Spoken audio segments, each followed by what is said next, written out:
Joining us now for more is our Georgia representative, member of the House Oversight Committee, Andrew Clyde. Andrew, thank you, Congressman, for joining us. Well, thank you, Bianca. It's a pleasure to be here this afternoon with you. Thank you. Obviously, we're watching the speech tomorrow and what the president will say. We already have heard from Jen Psaki saying the State of the Union address will, of course, mention Russia's invasion of Ukraine. Let's listen a bit to what she said. I think there's no question that in the State of the Union, the American people and anybody watching around the world will hear the president talk about the efforts he has led over the past several months to build a global coalition to fight against the autocracy and the efforts of President Putin to invade a foreign country.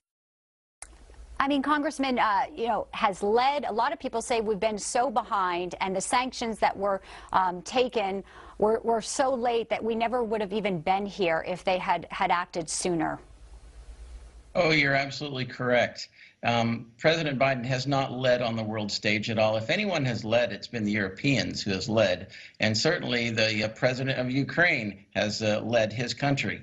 But, this goes back to the inauguration day where President Biden specifically targeted his own personal war on the United States oil and gas industry. And that was a huge economic and policy win for Russia.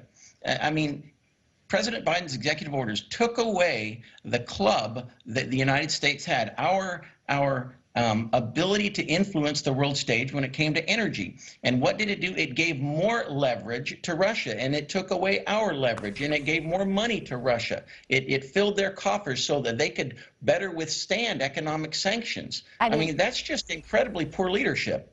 And even now, as it stands today, Congressman, we see people dumping out bottles of vodka saying we won't buy vodka. But the fact of the matter is we are dependent, and we're not energy independent anymore, and that's clear.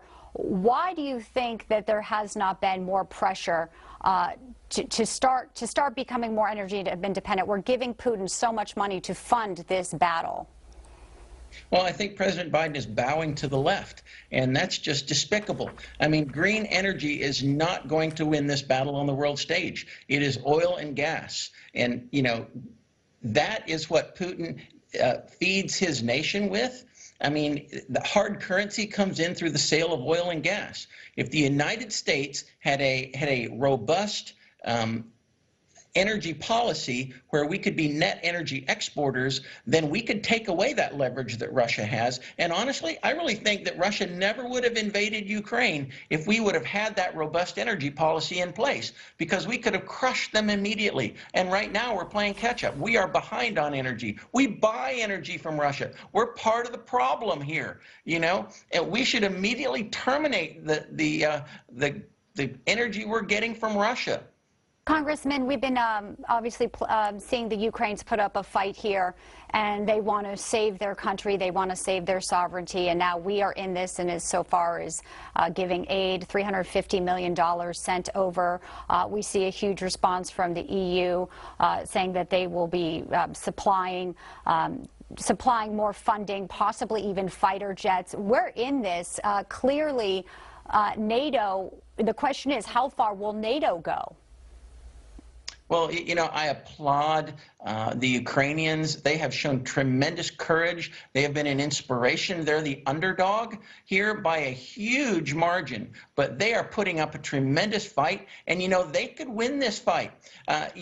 Russia has superior weapons, but Ukraine has the will. And that's what it takes on the battlefield. It's not just superior weapons. I mean, we saw that in Afghanistan, the disaster of the withdrawal. I mean, the Afghan government had $85 billion of the world's most superior weapons, and they folded in a matter of days to the Taliban. Why? Because there was no will. It's the will of the Ukrainian people that is so important here, and that's why the leadership of their President Zelensky is so inspiring. So I really give it to Ukraine. I think they're doing a phenomenal job, and we need to support that with, like the President of Zelensky said, with ammunition, not a ride out of Kiev, President Biden. Ammunition. We need to send them ammunition.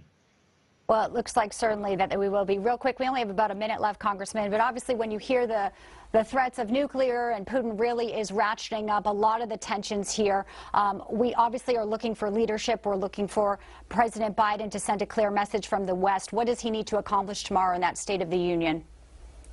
Well, you know, I think that he needs to show strength that he hasn't shown before. I mean, he needs to ensure that he projects a united NATO, a united world against Russia. I mean, he's the leader of the free world. He's got to lead, but he's not doing that very well. You know, and he's obviously going to use this as a distraction from the myriad of crises that we are seeing here in the United States. Our own energy crisis, crime crisis, a border crisis, all of that, the inflation, all of those crises, he is going to divert attention from using the war in Ukraine to do that. And so that's what I think he's going to do. Congressman Clyde, we thank you for your insight today and appreciate you joining us here live. Thank you very much. Good to be with you, Bianca.